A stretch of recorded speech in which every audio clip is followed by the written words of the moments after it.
अस्सलाम वालेकुम दोस्तों, इनसाइड भी मौसम फखर में खुश आमदीद। पंजाब में आने वाला सैलाब भारत की आबी जारहियत है या नहीं, ये सवाल इस वक्त बहुत ही ज्यादा जेर बहस है। और इस सवाल के जेर बहस आने की बुनियादी वजह हमारे मोहतरम वजीर आजम जनाब शहबाज शरीफ साहब की काबीना के दो वजीर हैं। एक वजीर ये कह रहा है कि भारत ने आबी जारहियत की, भारत ने जो बंद बनाए थे वो पानी जो है वो भारत में फेंकने की बजाय वो पाकिस्तान में फेंक रहे थे और जानबूझकर पाकिस्तान को नुकसान पहुंचाया गया। जबकि दूसरा वजीर कह रहा है कि भारत ने आबी जारहियत नहीं की, सैलाब में उसका कोई किरदार नहीं है। भारत ने जिम्मेदारी का मुजाहरा करते हुए सैलाब से पहले 3 मुख्तलिफ खतूत गवर्नमेंट ऑफ पाकिस्तान को तहरीर किए और इन खतूत में सैलाब के जो इम्कानात हैं उससे आगाह भी कर दिया गया था। अब इस सूरत हाल में कौन सच्चा है कौन झूठा? ख्वाजा आसिफ दुरुस्त कह रहे हैं या एहसन इकबाल का मौक़िफ़ दुरुस्त है, इसका जायजा लेना मेरे नज़दीक बहुत ही ज़्यादा ज़रूरी है।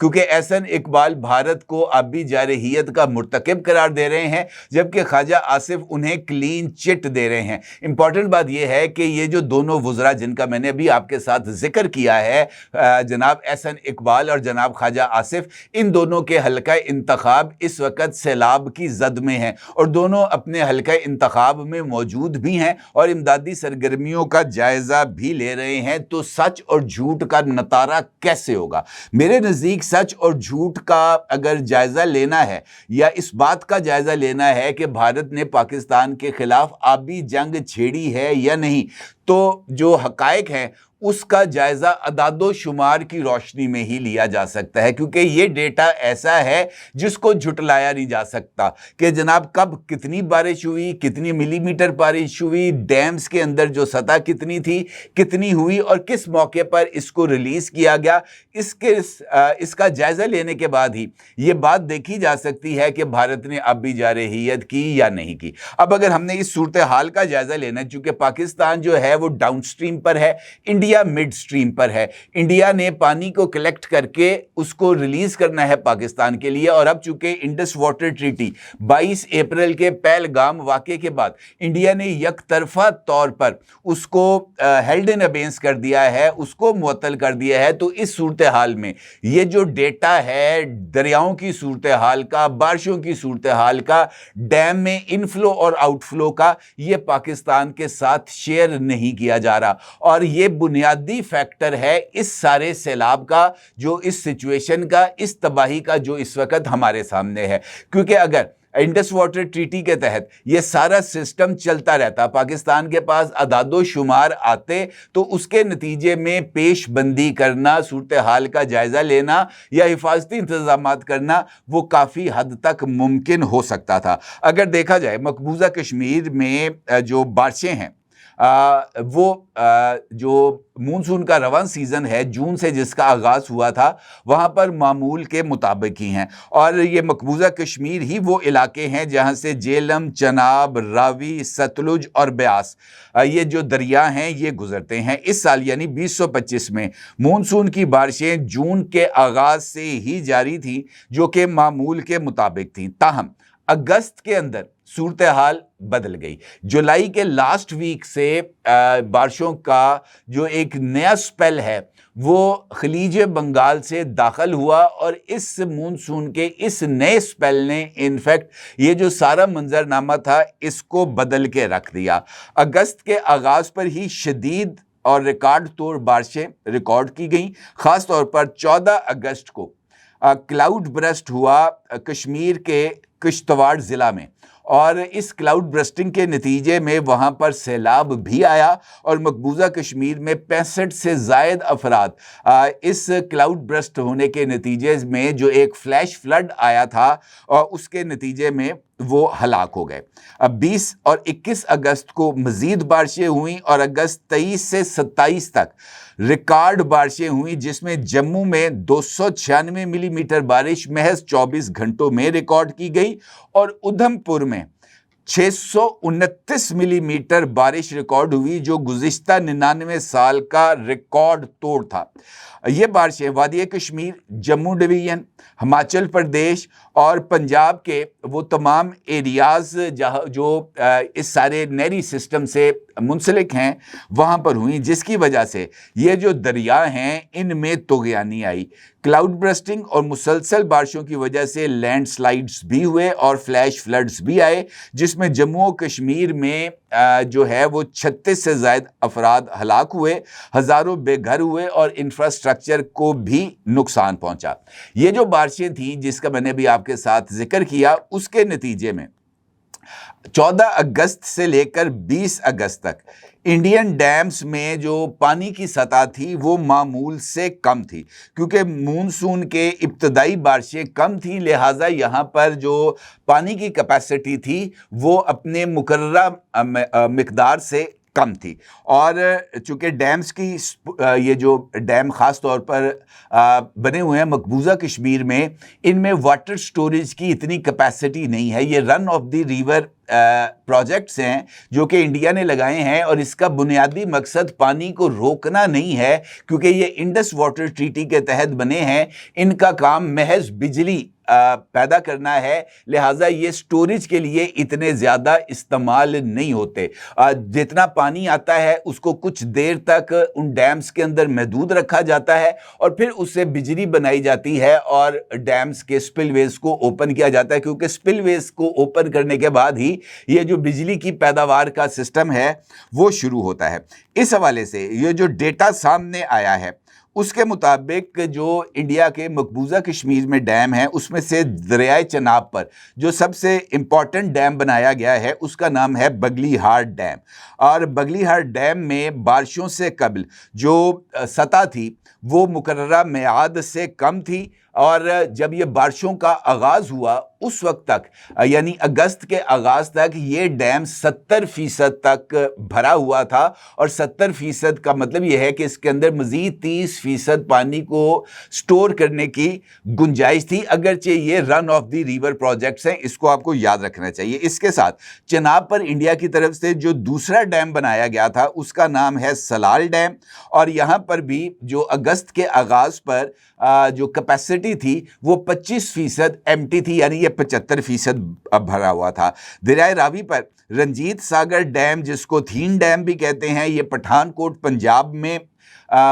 इसको कायम किया गया है। 80% इस डैम को भरा हुआ था ये, और इसकी जो स्टोरेज कैपेसिटी है वो 1729 क्यूबिक फिट है। ये जो डैम है दरियाए रावी का, ये चूँकि इंडस वाटर ट्रीटी के तहत इसका कंट्रोल इंडिया के पास है दरियाए रावी, सतलुज और ब्यास का, लिहाजा दरियाए रावी का जो पानी है वो इंडिया मोड़ कर मुख्तलिफ नदियों के ज़रिए ये मुख्तलिफ जो इंडियन पंजाब के एरियाज़ हैं उनको पहुंचाता है। और दरियाए रावी से जो पानी पाकिस्तान की तरफ है ये उस वक्त छोड़ा जाता है जब ये डैम भर जाता है या सैलाब का ख़तरा होता है इंडियन पंजाब के अंदर। इसी तरह भाखड़ा डैम है, ये सतलुज पर कायम किया गया है, हिमाचल प्रदेश में है, और इसके अंदर पानी को ज़ख़ीरा करने की गुंजाइश 1665 क्यूबिक फिट है, और ये 19 अगस्त तक ये भी 75% भरा हुआ था। इसके साथ ब्यास जो कि सतलुज बेसन पर है, हिमाचल प्रदेश में है, इसका पोंग डैम इसका नाम है, ये भी 1383 क्यूबिक फिट इसमें स्टोरेज कैपेसिटी है, और ये भी ये जो है 19 अगस्त तक 80% भरा हुआ था। ये वो अदादो शुमार हैं जो कि इंडियन वेबसाइट्स पर उनका जो डिपार्टमेंट्स हैं, ये जो फ्लड कंट्रोल के और महकमा मौसमियात के, उसके अंदर ये डेटा मौजूद है। और इस डेटा को इंडिया के मुख्तलिफ जो न्यूज़ वेबसाइट्स हैं, इंडिया टुडे है या रॉयटर्स है, इससे भी जारी किया गया है। अच्छा, इन डैम्स के दौरान ये जैसे ही बारिशों का नया सिलसिला शुरू होता है, अगस्त के 14 अगस्त से लेकर 27 अगस्त तक, तो इसके दौरान ये जो बगलीहार डैम है ये ना सिर्फ 97% بھر جاتا ہے بلکہ اس میں مزید پانی آنے کی گنجائش ہوتی ہے، اور اس کا جو انفلو تھا 26 اور 27 اگست کو وہ 2 لاکھ کیوسک تھا، یعنی 2 لاکھ کیوسک اس کے اندر پانی آ رہا تھا۔ لہٰذا جتنا پانی آ رہا تھا 2 لاکھ کیوسک،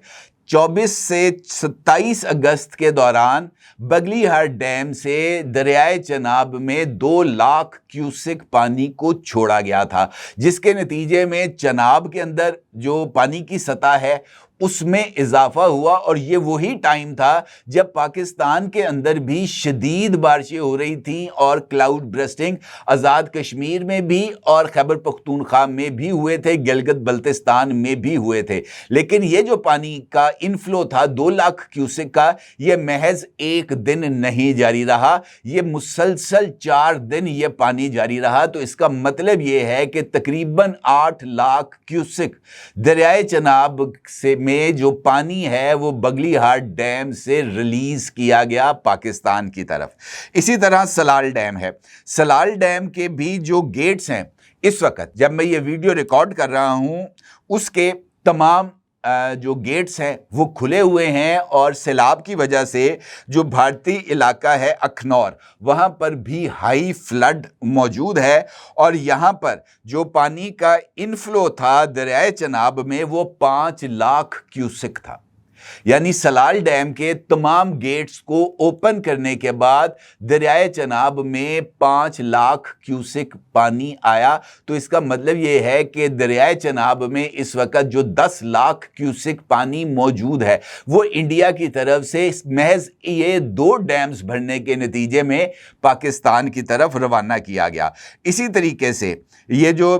دریائے راوی پر رنجیت ساگر ڈیم بنایا گیا تھا، اس کی جو کیپیسٹی تھی میں نے آپ کو بتایا کہ وہ تقریباً 1700 کیوبک فٹ تھی، وہ 97% 97% بھرنے کے بعد 2,10,000 کیوسک اس سے انفلو ہوا، اور مادھو پور جو ان کا بیراج ہے وہاں پر یہ پانی آیا، اور یہ پانی کا انفلو اتنا زیادہ تھا کہ مادھو پور بیراج کے 4 گیٹس کو یہ اپنے ساتھ بہا کر لے گیا۔ اس کے نتیجے میں یہ جو مادھو پور بیراج ہے اس سے دریائے راوی میں جو پانی ہے وہ مسلسل جاری ہے، اور اس وقت بھی مادھو پور سے جو دریائے راوی کا پانی ہے وہ دریائے راوی میں جسر سے مقام پر پاکستان میں داخل ہو رہا ہے، اور یہ محض 2 دن میں یعنی 26 اور 27 اگست کو یہاں سے جو پانی ہے وہ ڈیلی بیسس پر 70,500 کیوسک ریلیز کیا گیا، اور اب وہاں سے جو پانی کا انفلو ہے یہ جو گیٹس ٹوٹنے کے بعد وہ 2,70,000 کیوسک ہو چکا ہے۔ اسی طریقے سے پونگ ڈیم ہے جو کہ جس طرح میں نے آپ کو بتایا کہ بیاس ستلج بیسن پر قائم کیا گیا ہے، اور یہاں سے 20 اگست سے پانی کا جو مسلسل اخراج ہے وہ جاری ہے۔ پونگ ڈیم کی جو ٹوٹل سٹوریج کیپیسٹی تھی وہ 1,383 کیوبک فٹ تھی، اور وہاں سے 20 اگست سے 84,000 کیوسک پانی پاکستان کی طرف ریلیز کیا جا رہا تھا۔ اس کا مطلب یہ ہے کہ انڈیا کی طرف سے یہ جو پانی ہے یہ جان بوجھ کر پاکستان کی طرف اس کو خارج نہیں کیا گیا۔ البتہ یہ بات امپورٹنٹ ہے کہ انڈیا نے اپنے جو شہر یا دیہات ہیں ان کو بچانے کے لیے یہ جو اضافی پانی ہے یہ پاکستان کی طرف جاری کیا، جس کے نتیجے میں یہاں پر فلڈ آیا۔ اور اس کا امپورٹنٹ ایسپیکٹ جس طریقے سے میں نے آپ سے گفتگو کے دوران بتایا کہ انڈس واٹر ٹریٹی کے تحت یہ جو ڈیمز ہیں، دریا ہیں، ان میں پانی کا انفلو اور ڈیم سے دریا میں جو آؤٹ فلو ہے اس کا ڈیٹا ریگولر بیسس پر ڈیلی بیسس پر انڈس واٹر کمشنر جو پاکستان کا ہے انڈیا اس کے ساتھ شیئر کرنے کا پابند تھا۔ لیکن 22 اپریل سے پہلے ہی جب پلوامہ کا واقعہ ہوا تھا اس کے بعد سے ہی یہ جو ڈیٹا ہے یہ انڈس واٹر ٹریٹی کے تحت پاکستان کے ساتھ 100% شیئر نہیں کیا جا رہا تھا۔ 22 اپریل کو پہلگام واقعے کے بعد یہ جو ڈیٹا شیئرنگ تھی اس کو 100% روک دیا گیا۔ یہ جو وارننگ لیٹرز انڈیا کی طرف سے پاکستان کو دیے گئے یہ باضابطہ طور پر انڈس واٹر ٹریٹی کے تحت قائم کردہ چینلز کے ذریعے نہیں بلکہ انڈین ہائی کمشنر کی طرف سے پاکستان کے دفتر خارجہ کو دیے گئے۔ اس کا مطلب یہ تھا کہ انڈیا نے انڈس واٹر ٹریٹی پر عمل نہ کرنے کا جو فیصلہ کیا ہوا ہے وہ اس پر قائم ہے۔ اس کے نتیجے میں یہ جو ساری سچویشن ہے وہ ڈیولپ ہوئی۔ اب اگر ہم اس بات کا جائزہ لیں کہ اگر انڈس واٹر ٹریٹی چل رہی ہوتی اور یہ جو ڈیٹا ہے پانی کا یہ پاکستان کے ساتھ شیئر کیا جا رہا ہوتا یا انڈس واٹر ٹریٹی کے تحت جو رن آف ریور پروجیکٹ ہیں جیسے بگلی ہار ہے، سلال ہے، تو وہاں پر پانی کو روکنے کی بجائے یہ جو پانی کا انفلو اور آؤٹ فلو ہے یہ ریگولر بیسس پر جاری رہتا تو پاکستان کے اندر تباہی تو ہونی تھی۔ یہ جو سیلاب ہے یہ جان بوجھ کر نہیں لایا گیا لیکن اس سیلاب سے ہونے والے نقصانات میں کم از کم 30 سے 35% کمی ممکن تھی۔ یہ جو اچانک انڈیا نے ایک دم سے تمام ڈیمز کے جو سپل ویز ہیں وہ پاکستان کی طرف کھول دیے اس کے نتیجے میں سیلاب کے جو اس کی تباہ کاریاں ہیں اس میں اضافہ ہوا۔ بر وقت اطلاع ملنے سے یہ جو تباہی کا سلسلہ ہے یہ رک سکتا تھا۔ اگر انڈیا کی طرف سے جو پاکستان کو وارننگز دی گئیں 23، 24 اور 25 اگست کو، اگر یہ 19 اگست سے بھی پاکستان کے لیے الرٹ کا اجرا کر دیا جاتا تب بھی کم از کم 20% یہ جو تباہی پاکستان کے مختلف اضلاع میں خاص طور پر پنجاب میں ہمیں دیکھنے کو مل رہی ہے اس میں کم از کم 20% کی کمی آ سکتی تھی۔ اس وقت 26 اگست کو جب یہ ڈیٹا میں اس کو دیکھ رہا ہوں تو 26 اگست کو 2,10,000 کیوسک جو پانی ہے راوی سے وہ چھوڑا گیا۔ ستلج میں 26 اگست کو 2,45,000 کیوسک کا پانی صرف ایک دن میں 26 اگست میں یہ جو پانی ہے یہ پاکستان کی طرف چھوڑا گیا، یعنی محض 2 دریاؤں میں تقریباً 4,55,000 کیوسک پانی پاکستان کی طرف ان 2 دریاؤں سے چھوڑا گیا، اور اس کے ساتھ چناب کی صورتحال آپ کے سامنے ہے۔ تو یہ اس بات کی طرف اشارہ ہے کہ اگر یہ بر وقت اطلاع مل جاتی تو پاکستان تربیلا اور منگلا جہاں پر پاکستان نے اپنے لیے پانی کو سٹوریج کیا ہوا تھا وہ اس کو مختلف کینالز کی طرف موڑ سکتا تھا۔ تربیلا اور منگلا کو کسی حد تک اس کا جو واٹر کیپیسٹی ہے وہ کم کر سکتا تھا تاکہ یہاں سے جو پانی آئے وہ ان ڈیمز میں یا چشمہ میں سٹور کیا جا سکے اور پھر یہ سلسلہ آگے بڑھ سکتا تھا، لیکن ایسا نہیں ہوا۔ اب اس صورتحال میں یقینی طور پر جس طریقے سے میں نے آپ سے گزارش کی کہ بنیادی فیکٹر یہ ڈیڈ لاک ہے جو کہ انڈیا اور پاکستان کے درمیان انڈس واٹر ٹریٹی کی صورت میں ہمارے سامنے ہے۔ میں یہ نہیں کہہ رہا کہ سیلاب سے انڈیا میں تباہی نہیں آئی، انڈین پنجاب میں بھی سیلاب سے اچھی خاصی تباہی آئی ہے، اور انڈین پنجاب میں بھی جو سکھ برادری ہے وہ مسلسل اس بات کا اظہار کر رہی ہے کہ پاکستان کو نقصان پہنچانے کے لیے مودی سرکار نے پانی کو روکا، اور اگر صرف پاکستان کو سزا دینے کے لیے یہ جو سارا سیلابی صورتحال ہے یہ چاہے انڈین کنٹرولڈ پنجاب یا پاکستانی کنٹرولڈ پنجاب وہاں پر آ رہی ہے۔ اگر انڈس واٹر ٹریٹی اپنے فل فلو میں ہوتا، مکمل طور پر انٹیکٹ ہوتا تو شاید اس طرح کی صورتحال ہمارے سامنے نہ آتی۔ لہٰذا